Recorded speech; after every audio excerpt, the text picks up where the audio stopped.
pertama yang akan kita bicarakan adalah persoalan air mustamar. Air mustamar.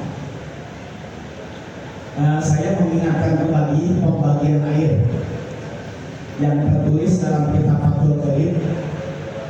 Para ulama membagi air itu menjadi 4 macam.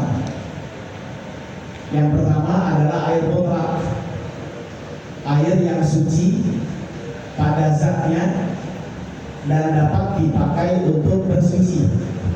Nah, ini sebagai air keran yang di depan. Itu air mutlak namanya. Jadi airnya suci dan bisa dipakai untuk bersuci. Lalu yang kedua ada istilah air mustamar.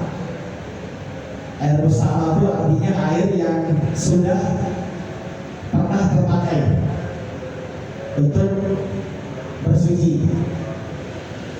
Nah, air mustamar ini suci pada zatnya, tapi nggak bisa dipakai lagi untuk bersuci. Ya, misalnya ini kita wudhu dengan menggunakan air di keran, kemudian di bawahnya itu ada ember. Nah, air bekas wudhu yang jatuh di ember itu namanya air mustamar. Nah, air mustamar walaupun suci, bersih, karena kan nggak kotor, tapi nggak bisa dipakai lagi untuk bersuci karena sudah dipakai. Nah, jadi air itu nggak bisa dipakai untuk kedua kali, kecuali kalau memang ditampung dalam wadah yang besar melebihi 2 bulan. Ya, kalau besar, walaupun air bekas dipakai untuk bersuci, tapi masih bisa digunakan lagi untuk apa? Bersuci.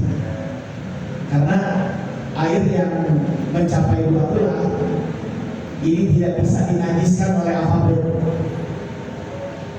Tidak dinajiskan, apalagi dimustamarkan gitu ya. Nah, itu tentu saja air tersebut menjadi air yang suci kembali.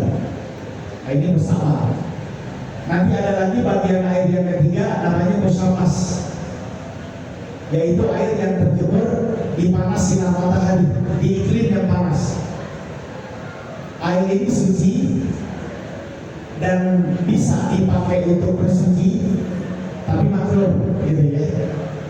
Nah, ini sama seperti air mutlak, cuma bedanya kalau air mutlak nggak makruh, tapi kalau air mustamar ini terhukum makruh, disebabkan karena bisa menyebabkan penyakit kulit. Nah, dapat menyebabkan penyakit kulit. Ini mustamar.